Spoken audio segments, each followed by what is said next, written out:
आज टुनटुनी की नई नई शादी हुई थी। टुनटुनी चिड़िया डोली में बैठी अपने ससुराल जा रही थी। कुछ परिंदों ने उसकी डोली उठा रखी थी। टुनटुनी बहुत खुश थी। जैसे ही टुनटुनी की टोली ससुराल पहुंची तो वहाँ कोहराम मचा हुआ था। हर कोई धाड़े मार मार कर रो रहा था। टुनटुनी जैसे ही वहाँ पहुंची तो उसकी सासू माँ स्वीटी तोती गुस्से से उसकी तरफ लपकी। आ गई तू मनहूस मारी, मेरे बेटे को तो खा गई तू। मार दिया ना तूने उसे। आखिर उसने क्या बिगाड़ा था तेरा? मनहूस मारी मेरे बेटे को खा गई। शादी वाले दिन ही मेरे बेटे को तूने मार डाला।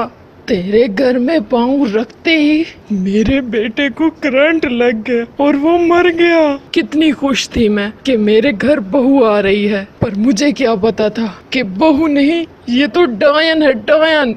हाय मेरा चांद सा बेटा, मेरे चांद से बेटे को मार डाला तूने। मैं तुझे अपने घर में नहीं रुकने दूंगी। निकल जा यहाँ से, मैंने कहा निकल जा। टुनटुनी चिड़िया ने जब अपनी सास से अपने शौहर के बारे में ऐसा सुना तो वो फूट फूट कर रोने लगी। उसे इस बात का बहुत दुख हुआ था।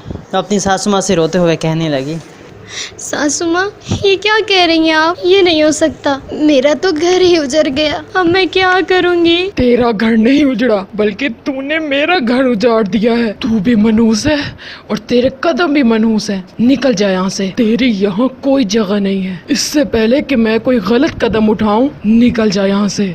नहीं सासू माँ, आप ऐसा क्यों कह रही हैं सासू माँ? मैं कहाँ जाऊँगी? आज ही तो मेरी शादी हुई है, मैं ये घर छोड़ के कैसे जा सकती हूँ? सासू माँ मुझ पे रहम करे, सासू माँ मुझे यहाँ पे रहने दे। टुनटुनी चिड़िया अपनी सास की बहुत मिन्नत करती है, लेकिन उसकी सास उसकी एक नहीं सुनती। उसे घर से निकालने ही वाली होती है कि तभी टुनटुनी के माँ बाप वहाँ आ जाते हैं।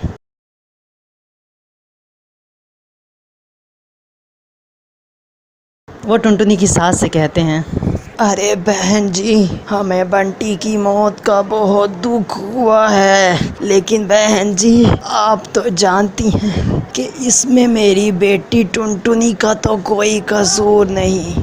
उस बेचारी को घर से क्यों निकाल रही हैं? आखिर उसका इस सब में क्या कसूर? ये तो किस्मत में लिखा था ना कि बंटी ने आज चले जाना है, और इस सब में सिर्फ आपका भी तो नुकसान नहीं हुआ। मेरी बेटी टुनटुनी वो भी तो बेवा हो गई है। देखें बहन, हम बड़े गरीब लोग हैं, हम टुनटुनी को वापस नहीं ले जा सकते।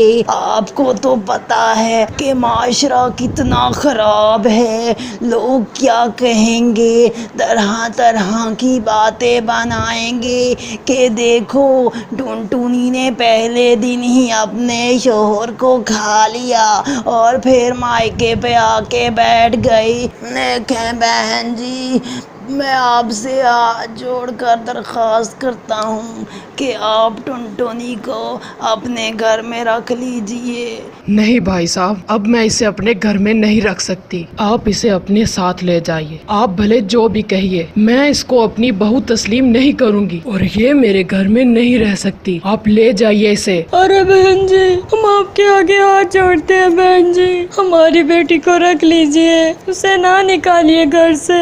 हमारे यहाँ ऐसा नहीं होता, बेटी की डोली जिस घर जाती है उसी घर से उसका जनाजा निकलता है, और उससे पहले अगर बेटी घर आ जाए तो लोग तरह तरह की बातें बनाते हैं। मुझे लोगों की परवाह नहीं है। क्या लोगों की बातें करने से मेरा बेटा वापस आ जाएगा? नहीं ना। जब तक ये लड़की मेरी आंखों के सामने रहेगी, मुझे मेरा बेटा याद आएगा। मैं इस मनहूस मारी को अपने घर बिल्कुल नहीं रख सकती।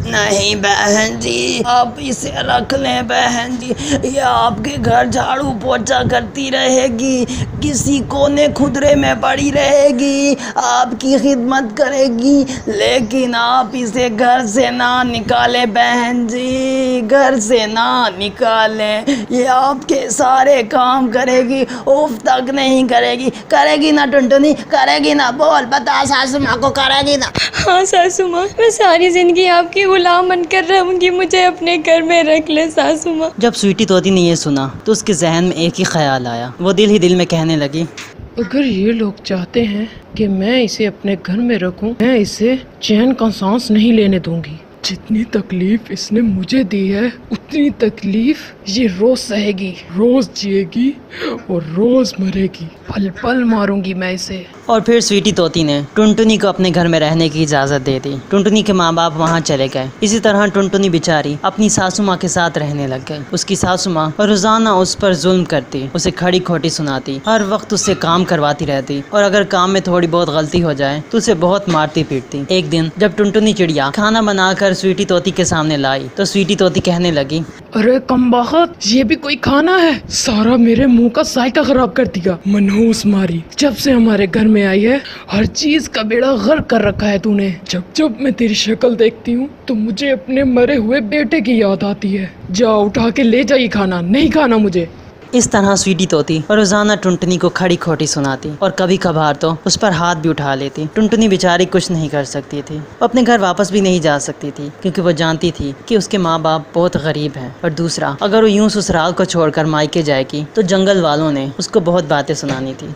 इसी डर की वजह से ना तो वो कभी अपने घर वालों को ये सब कुछ बताती और ना सासू माँ के सामने कुछ कह सकती। इसी तरह एक दिन टुनटुनी चिड़िया स्वीटी तोती के पास आई और उसे कहने लगी, माँ जी, वो मैं कह रही थी कि घर का राशन खत्म हो गया है। अगर आप मुझे थोड़े से पैसे दे देती तो मैं घर का राशन ले आती। क्या मतलब है कि घर का राशन खत्म हो गया? अभी पिछले ही महीने ही तो मैंने घर का राशन डलवाया था। 2 लोग ही तो हैं हम घर में, कहाँ जाता है सारा राशन? मनहूस मारी, तब मेरे सीने पे मोंग दलती रहेगी। बता मुझे, कहीं तू सारा राशन अपने मायके में तो नहीं भर रही? नहीं नहीं सासू माँ, मैं तो ऐसे नहीं करती सासू माँ राशन के साथ। वो तो सासू माँ, मैं जो भी खाना बनाती हूँ आपको अच्छा नहीं लगता और आप कहती हैं कि इसे फेंक दो तो मैं उसे फेंक देती हूँ, इसलिए राशन खत्म हो गया।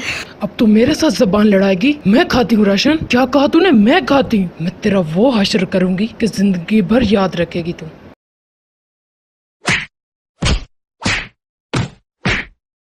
एक दिन जब टुनटुनी घर में अकेली थी तो वो रोते हुए खुद से कहने लगी, ना जाने मेरा क्या कसूर था जो मुझे ये दर्द भरी जिंदगी जीनी पड़ रही है। मुझे तो उस गलती की सजा मिल रही है जो मैंने की ही नहीं। अब मैं सासू माँ को कैसे समझाऊं कि मेरा इसमें कोई कसूर नहीं, तकदीर में जो लिखा है वही होता है, इसमें कोई दूसरा शख्स तो कुछ नहीं कर सकता। पर मैं क्या करूं, मैं भी तो मजबूर हूँ, घर वापस भी नहीं जा सकती। बस अब जितनी जिंदगी बची है यहीं पर रो धो के गुजारनी पड़ेगी। जब टुनटुनी चिड़िया ये बातें कर रही थी तब स्वीटी तोती ने उसकी ये सारी बातें सुन ली। स्वीटी तोती की आंखों से आंसू निकलने लग गए, लेकिन उसने अपने जज्बात को काबू में करते हुए कहा, नहीं स्वीटी, तुम्हें बिल्कुल भी कमजोर नहीं पड़ना। तुझे इसके झूठे आंसुओं पर बिल्कुल भरोसा नहीं करना। ये बस तेरे बेटे की कातिल है और बस तेरे लिए यही काफी है। इससे ज्यादा ना ही इसकी कोई हैसियत है और ना ही कोई औकात। इसी तरह कुछ दिन गुजर गए। एक दिन एक पुलिस ऑफिसर उनके घर में आया और वो स्वीटी तोती से कहने लगा, स्वीटी जी, आपकी बेटे की मौत के बाद हमने उनकी लाश को पोस्टमार्टम के लिए भेजा था, लेकिन फोरेंसिक रिपोर्ट आने में बहुत देर लग गई। पर आज जैसे ही ये रिपोर्ट आई है तो मैंने कहा सबसे पहले आपको जाके दे आऊं। कैसी रिपोर्ट्स इंस्पेक्टर साहब? हम तो समझते थे कि बंटी जी की मौत करंट लगने की वजह से हुई, पर ऐसा बिल्कुल नहीं है, क्योंकि इस रिपोर्ट के मुताबिक बंटी कबूतर को पैदा होते ही टीबी था और जैसे जैसे उनकी उम्र बढ़ती गई तो ये मर्ज भी बढ़ता गया और जब ये मर्ज अपनी आखिरी स्टेज पर पहुंच गया था तो उनकी मौत हो गई। स्वीटी जी, अगर आप पहले ही अपने बेटे को डॉक्टर के पास ले जाती तो ऐसा कभी न होता। अरे ये क्या? इसका मतलब मैं ऐसे ही टुनटुनी पर इतने जुल्म करती रही। असल में तो अपने बेटे की मौत की जिम्मेदार तो मैं खुद हूँ। अगर मुझे पता होता कि मेरे बेटे को टीबी है तो मैं बचपन में ही उसका इलाज करवा लेती तो शायद आज वो जिंदा होता। मेरा बेटा तो बीमारी से मरा था और मैं बेचारी टुनटुनी को सारी जिंदगी कसूरवार समझती रही। इंस्पेक्टर साहब, आप मुझे गिरफ्तार कर ले। सारा कसूर मेरा है, मेरी वजह से मेरे बेटे की मौत हुई है। नहीं स्वीटी जी, ये आप क्या कह रही हैं? मेरे तो कहने का सिर्फ ये मतलब था कि अगर उनकी किस्मत में ज़िंदगी लिखी होती तो शायद वो खुद डॉक्टर के पास चले जाते या आप उन्हें डॉक्टर के पास ले जाती तो हो सकता था कि उनकी ज़िंदगी बच जाती। लेकिन तकदीर में ऐसा ही लिखा था, इसमें ना तो कोई आपकी कोई गलती और ना ही आपकी बहू की, ये सब कुछ तो किस्मत में ही लिखा था। फिर इंस्पेक्टर साहब वहाँ से चले गए। स्वीटी तोती को अपनी गलती का एहसास हो गया था। वो टुनटुनी के पास गई और उससे कहने लगी, टुनटुनी बेटी, मुझे माफ कर दे, मैंने तेरे साथ बहुत बुरा किया, लेकिन आज मुझे अपनी गलती का एहसास हो रहा है। मैं जान गई हूँ कि मेरे बेटे की मौत टीबी की वजह से हुई थी, ना कि तुम्हारी वजह से। मतलब इसमें तुम्हारा कोई कसूर नहीं, पर शायद मैं कसूरवार हूँ। बेटा, बस तुम मुझे माफ़ कर दो। अरे नहीं सासू माँ, आप तो मुझसे बड़ी हैं, आप ऐसा ना कहें। और आप ऐसा क्यों सोचती हैं सासू माँ? अगर इसमें मेरी गलती नहीं है तो आपकी भी गलती नहीं है।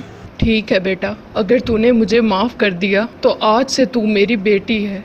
मैं तेरी अच्छे से घर में शादी करवाऊंगी जहाँ तू हंसी खुशी रह सके।